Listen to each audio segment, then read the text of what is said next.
Welcome to another episode of Wellness with Anastasia. Today, I'm thrilled to introduce a truly inspiring guest, Celinda De La Fuente.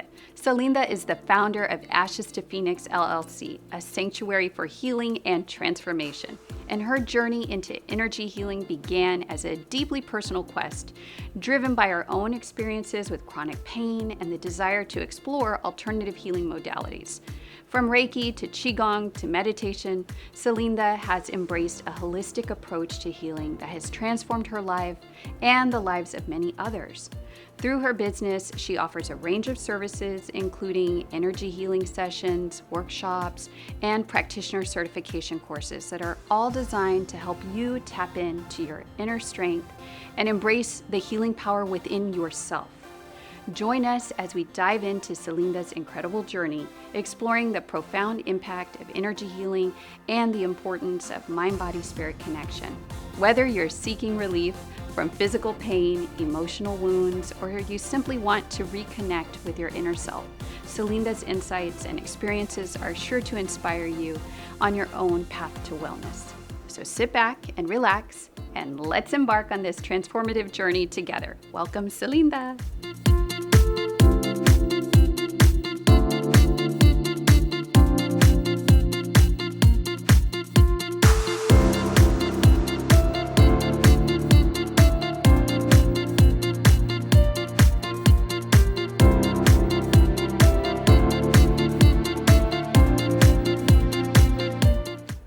Well, welcome, Celinda. I'm so excited that you're here today. Thank you for coming. Thank you for inviting me. I'm excited. Yes. Well, let's just dive right in. So tell us about how your healing journey began.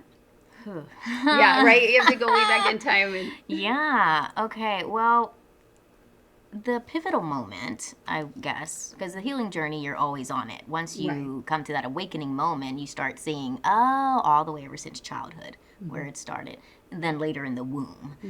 But the pivotal moment was during pandemic in 2020. I was a high school English teacher, and with all of the shifts and changes that were going on in education, my body just gave out. I could not keep up. And I knew it, and I kept telling my fellow teachers, I'm not going to make it through this. And during the virtual meetings, I kept saying that, I'm not going to make it. And I didn't. So I was diagnosed with a lot of conditions that I no longer identify as, but, for context, I'll say some of them. I was diagnosed at a very early age with lupus in elementary school. Well, first it was JRA, juvenile rheumatoid arthritis, and then it was lupus. And then when I was 17, it was fibromyalgia. And then when I was 27, 28, it was lupus again. And so, when you get when you're diagnosed with one autoimmune, it's a domino effect.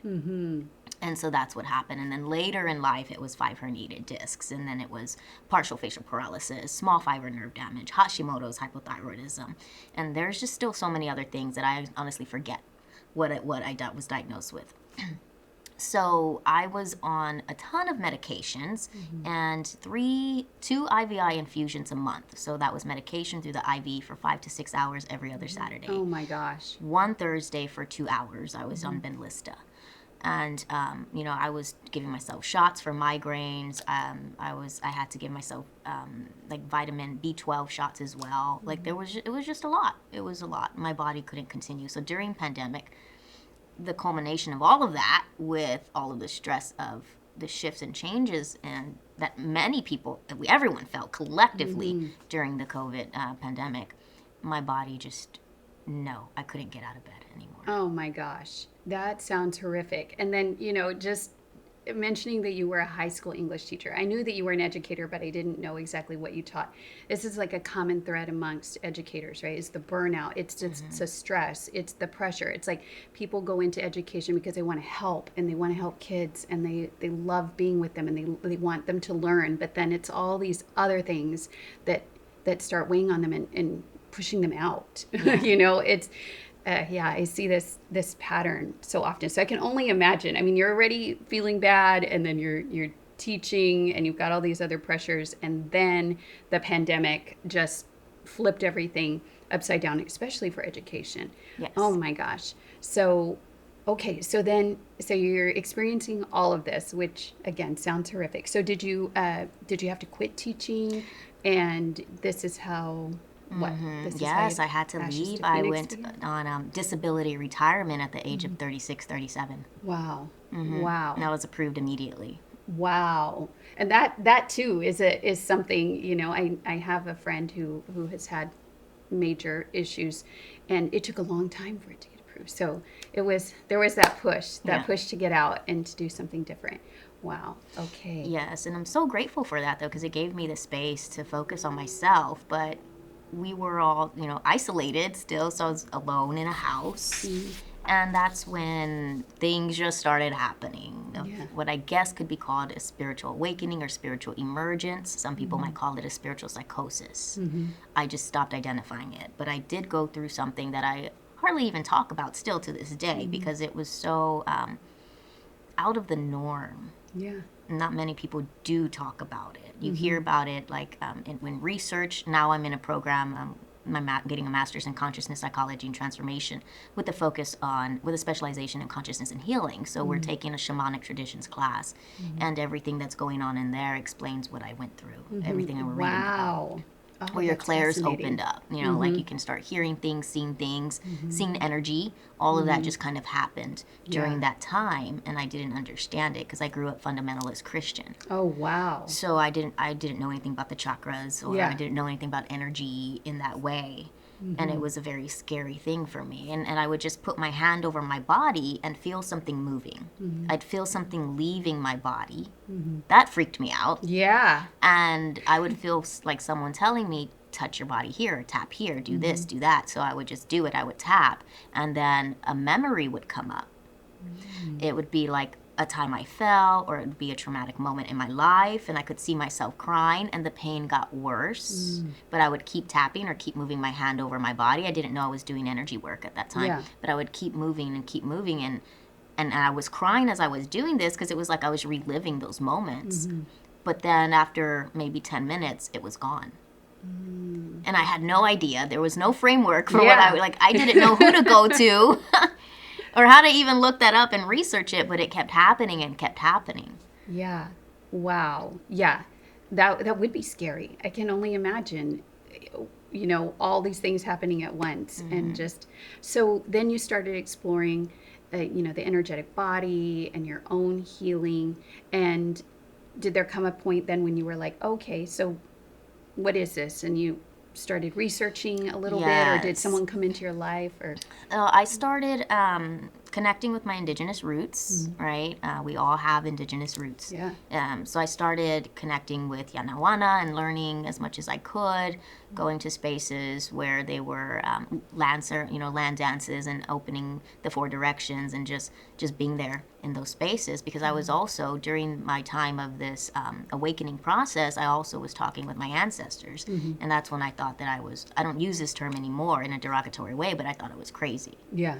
And they were showing me things that to do with herbs, and I had no idea what that was, because that was just like bonkers. I didn't grow up. Yeah. I didn't grow up with that, Yeah. so that was just Yeah. like no, I'm not doing that. Yeah. But the more I listened, and they would tell me to work with the elements and work with water, and then even talking to my brother who transitioned from this plane of existence in 2018, he was there with me and helped, and he was my guide. Yeah. And helped me through it and helped me be able to discern what to listen to and what not to listen to. That's amazing. That's amazing. Just to be guided in such a way. you know. Yes. Yeah, right. Yes. Now it's amazing. At that time, I wasn't sure what was real. Right. Yeah, my reality had to crack and break in order for this new emergence, for this life that I am now living to come forth. So I did listen to my guides, my ancestors, and my brother, who would tell me what classes to take or what book to read. And then, or even taking online courses, like all of the certifications I have like over 20 certifications. Yeah. But that was for my own personal healing. And that was, they would tell me like I was going to create something from it. I didn't know what it was, but that I needed to learn that way, because my learning process is very much academic and student. Like I liked being a student. I was a good student, so that's familiar to me. Yeah. So I wasn't going to learn with my guides or ancestors just telling me, do this, do that, because I don't know who you are, and I don't know what voice I'm hearing and why I'm hearing it, and am I making this up? So I learned even further through the academic setting, even now in the master's program. And even in the master's program, a lot of the things that are being taught and that we're reading about are things that my ancestors told me 4 or 5 years ago, even about energy and quantum mechanics. Wow. That's amazing. And so just to get a better understanding, because I'm always fascinated of how the clairs work with people and how they experience them. So would you be like, waking up and you would hear things or, see things, or would you be meditating or praying, or like how did the voices and the messages come to you? Right. Well, at that time, at the beginning of that, I did not meditate. I barely prayed. I would just be watching TV and hear something. Wow. I'm just laying in bed and it's like boom right in front of me, or I was falling asleep and then that would happen. Or as I was waking up, and that I know now is the hypnagogic state and the hypnopompic state and altered states of consciousness and the brain waves. Now it makes sense to me when I was guided to research all of that. But no, I would just be watching TV. I watched a lot of TV to numb myself. So as I'm watching TV, I would just hear a voice telling me about thoughts and how every thought is energy and the vibrations and the high and low vibrations. And I had no framework for this. I didn't understand it, but I'm just writing it down. After a while, I was like, okay, this is happening. And I'm writing things down as much as I can. I've gone back to it. Recently, I've gone back to look at those things. And like I said, it was things that I'm now learning based on quantum mechanics in the program that I'm enrolled in. That's so fascinating. And when we get in front of the TV and we're watching something that we like, or we're going into a different state of consciousness. We're being programmed, and so you're receptive to it in whatever messages are coming in. So that's perfect. Because it's a hypnotic state when we're watching TV. That's why it feels like time moves so fast and we can binge. And the same thing would happen when I was just playing video games. I like playing solitaire. I like numbers and patterns. And when I got into that state, it's a flow state. It would just, here it is. It's like, okay, this is happening. Oh, wow. I love that. That's exciting. It doesn't happen that way anymore because I've learned to turn it off. Because I had to live in the world. So I spent 6 months isolated. Because I didn't understand what was going on. I didn't know what was real. I could only be around one person. Then I was also feeling everyone's feelings around me.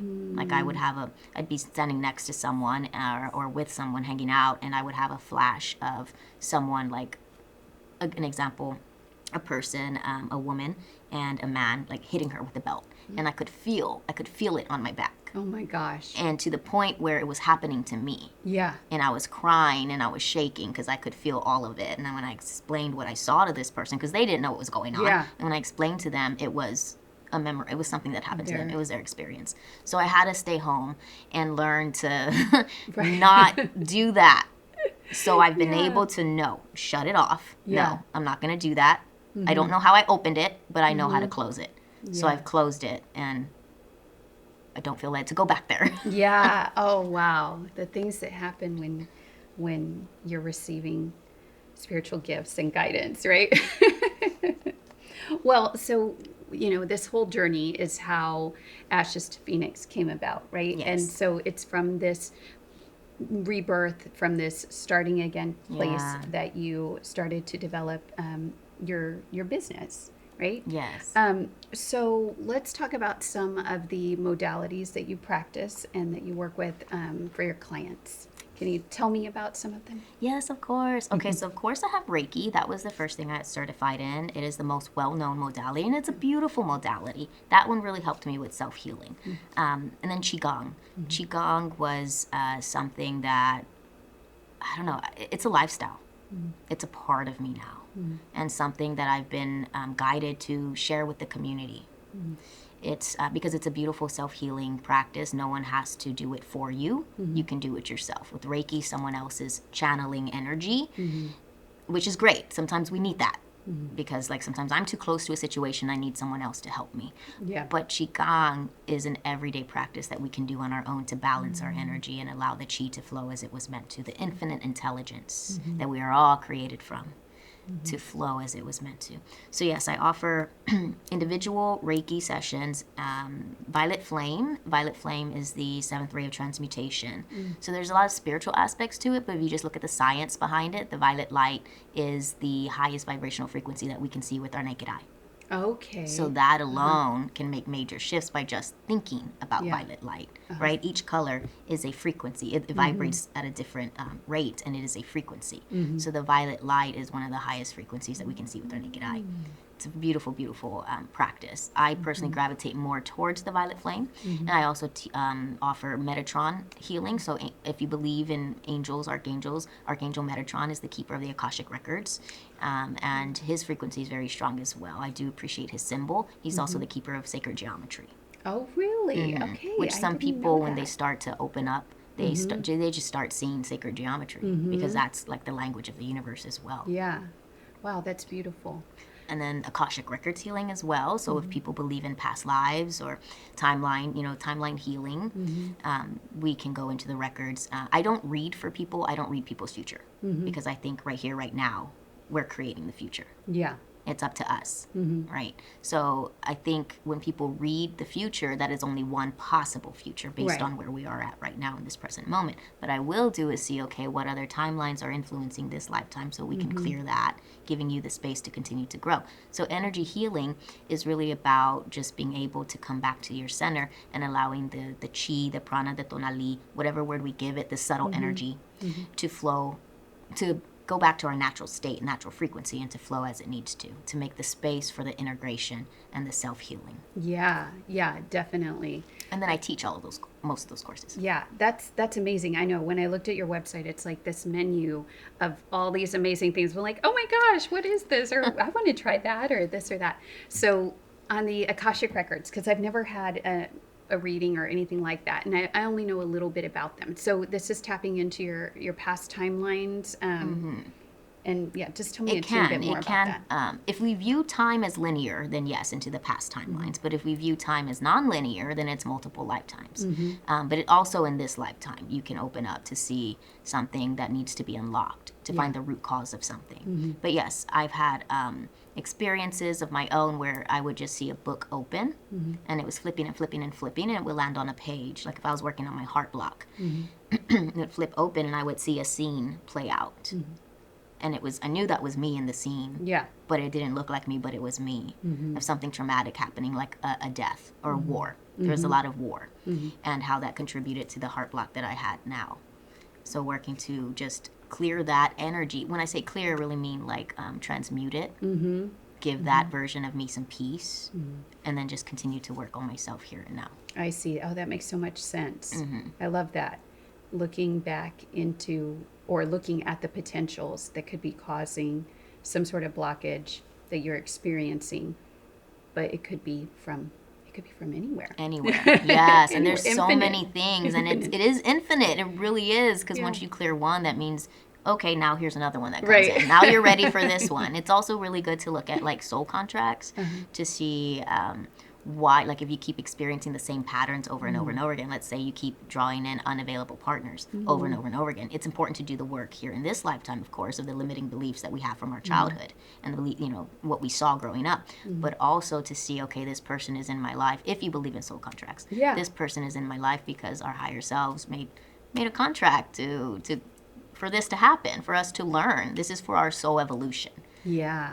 So it's really, I want to use the word cool, but it's sacred, but it is very cool to be able to be like, okay, now I have some clarity, I have some understanding, and now there's no more blame here. I'm not saying what we did to one another was okay, but there's an understanding of this really was for our soul evolution and our growth.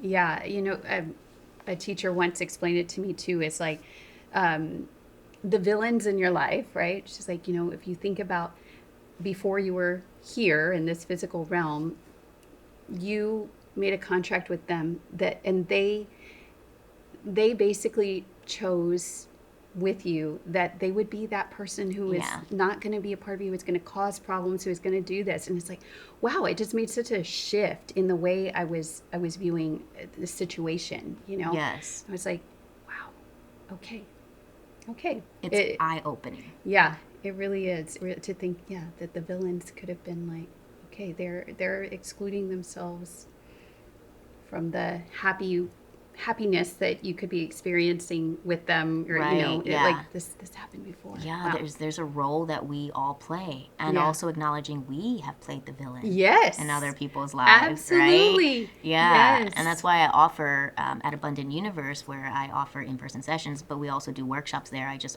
last month just offered a soul contract clearing workshop to show people how to do it themselves. Oh, And they nice. journeyed into their subconscious, and were able to see. Mm-hmm. I can't share everything because it's very Yeah. personal, but they were able to understand why things unfolded the way they did, and then to clear the soul contract, which doesn't mean everything goes away, but it means like we're no longer obligated to one another. Thank you for the lessons. I'm grateful. Yes. Yes. I really Ooh. enjoy sharing, being able to empower others by doing these workshops to show everyone you can do it yourself. Mm-hmm. Oh, that sounds like a fabulous workshop. I can't believe I missed it. So you have to do it again. Yeah. To go. Oh, that's amazing. Wow, I love this. I love this conversation. So, can you share a memorable experience? I mean, you have shared a little bit about client successes or stories, transformative stories of people that you've worked with. Yes. Okay, so I make sure to tell people when they feel led to sign up for one of my sessions, that I am not the one healing you, right? I'm setting up an energetic container, calling in your guides and your higher power and your higher self to help you release what you need to release and receive what you need to receive. So each session is different. So I can't guarantee this for everyone, but one of the most fascinating sessions, as I'm holding space, was someone who came in. I can't say the root cause, but she had an intention. She wanted to find out why these things were happening in her life. And with that intention, she journeyed deep into her subconscious, or maybe it was actually the Akashic Records, because I did open them. And she unlocked a cellular memory and relived a moment in her life when she was a baby. And she Wow. could see her mom holding her. She could see it outside and Yeah. inside, and from the baby's perspective, breastfeeding her, crying, and just some other traumatic things that were going on at that time, and how that affected her as the baby. Yeah. And she continued to carry that with her throughout her life. Wow. So that was a major shift, transition experience, and Yeah, so for sure. there's a lot of crying during session, and I could hear her talking to someone, but Yeah. I knew she wasn't talking to me. I knew what was going on because I experienced that on my own when I thought that I was crazy. Yeah. I was reliving moments in time like that, Yeah. in the womb even. So, when she came out of it, she even asked me, like, what did you do? I was like, I just held space. You set an intention. This is what you were ready to see. And she had so much more clarity, and she even said I wasn't even on drugs. It's like, you don't have to be. We can all get to the altered states of consciousness. It's not a place to get to. It's about being willing and ready to go within. Yeah. Yeah. Oh, that's fascinating. Fascinating. Yeah. I mean, ooh. All the way back to the womb. Yeah, I've heard about people like experiencing trauma in the womb too, Yes. and then living out those patterns and those things, and then later in life, after having psychedelics or something, them going back to that space, then transmuting it and being like, okay, wow, my mom confirmed this actually happened when I was in the womb, and now I'm better for it. Right. Yes, I just had a personal recent experience of that. Yeah, and it was just it's something that I am processing and working through. It's not easy. That's also the thing, is like when you relive those moments, those experiences, it's not easy at all. But it is important to find that clarity, and it provides us a space for integration. Yeah, for sure. Thank you. Thanks for sharing that. So you did talk about one misconception that comes up a lot, which is that when people go, they think, oh, Celinda's going to heal me, she's going to heal me. But actually, the client is doing it themselves, right? You're providing this space. Are there any other kinds of misconceptions that people come with, or you just reiterate that every time you start a session? Like, remember. I reiterate that every single time. It's in multiple articles, like, I'm not the one doing it, you are. So yes, that's the biggest one. I think another misconception would be that energy healing is going to take everything away, because that's not what it does. And if that is our intention from the facilitator or from the client, or vice, however, if that's the intention, that actually causes resistance and will further the stagnation. Yeah. So it's more about understanding that energy healing is just about getting us back to our natural state so that we can integrate, so that we can learn.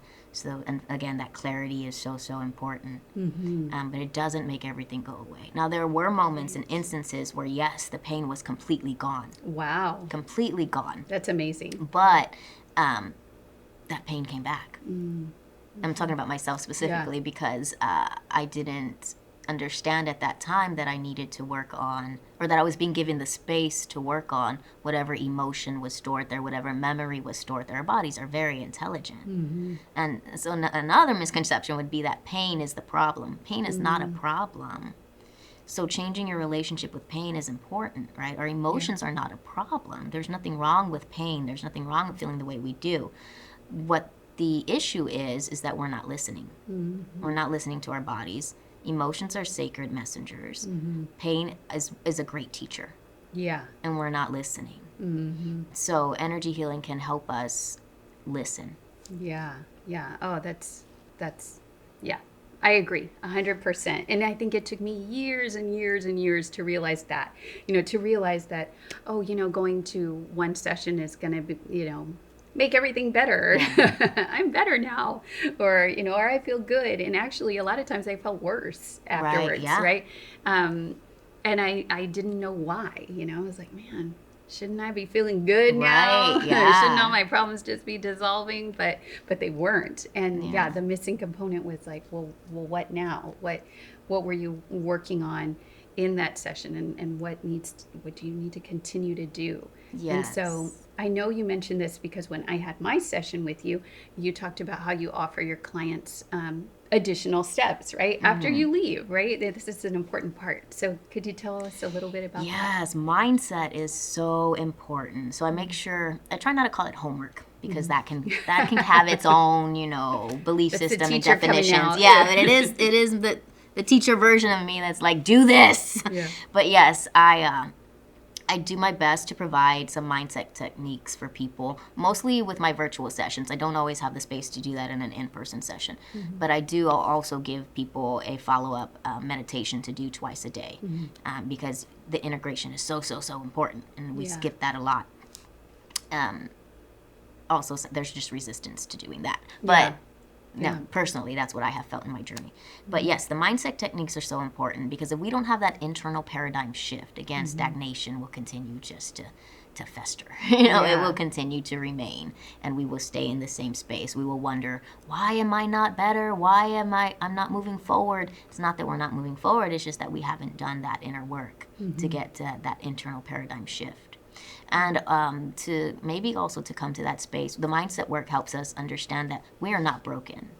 We do not need to be fixed. This is not a problem. This is just about understanding. And also the neuroscience of understanding, the amygdala hijack, understanding that in our prefrontal cortex, if we are in a fight loop, the higher processes of reasoning shut down. The lower processes kick into gear, and we're back in that state that the old patterns, they don't fully go away. It's now about finding that gap, finding that space before that thought attaches to the emotion, which is attached to old stories and old patterns, and making a new choice. And that's what mindset work and neuro-linguistic programming can help us do. And that is, I think you mentioned this at the beginning too, but that's something you work on with your clients as well, right? NLP and EFT. So if you don't mind just explaining just what they stand for and a little bit about that. Yes, I think we zoomed over that. But. So I have accredited certificates in neuro-linguistic programming, cognitive behavioral therapy, emotional freedom technique, and rational emotive therapy. Now those were really for me to understand what was going on in my head because I did not get it. So neuroplasticity, rewiring, we are wired a certain way. Trauma rewires the brain, right? And we're so used to the toxicity, the chaos, the suffering, that becomes safe for us. And then we continue to draw those things into our lives. And then we wonder, why is this happening again? Well, self-fulfilling prophecy is a very real thing. Based on our belief systems. So it's happening because we believe it. The only reality that exists is the one that the subconscious believes to be true. So consciously, I may want a partner who's available and who's, safe and can provide space for me. But subconsciously, I'm used to the chaos Yeah. that I grew up with. So that's what I will draw in if that's my belief system. Yeah. So the neurolinguistic programming can help us rewire that and reframe those stories. Doesn't mean our past goes away. Doesn't mean we say everything that happened in the past was okay. But it does mean that we get to learn from those stories. We rewire our brains, which helps us to rewire our responses. And it starts with how we talk to ourselves. That negative self-talk, that's our own toxicity. But it's understandable that that's, what we grew up with, that's what we know. Yeah. So changing your thoughts, changing the way you talk to yourself will eventually help you to change your behavioral patterns. But it takes practice. Yeah. And people want things like right away. It's like, you have to put the time in. This is a skill. Yeah. Yeah. It is. And that takes work. It takes practice and patience with yourself. Yeah. And self-compassion in order to be able to rewire. Yeah, that's great, but you can help. You Yes. can help with that, so that's fantastic. All right, well, Celinda, this has been fascinating. I love your story. It's so helpful, and I know it's going to help a lot of other people too. So where can people find you? You can find me at... Wait, do I look? Okay, Where do I look? What do I do with my hands? Okay. You can find me at on Instagram. My Instagram handle, right, is ashes to Phoenix _ SATX. Something like that. And your website? My website is ashestophoenix.com.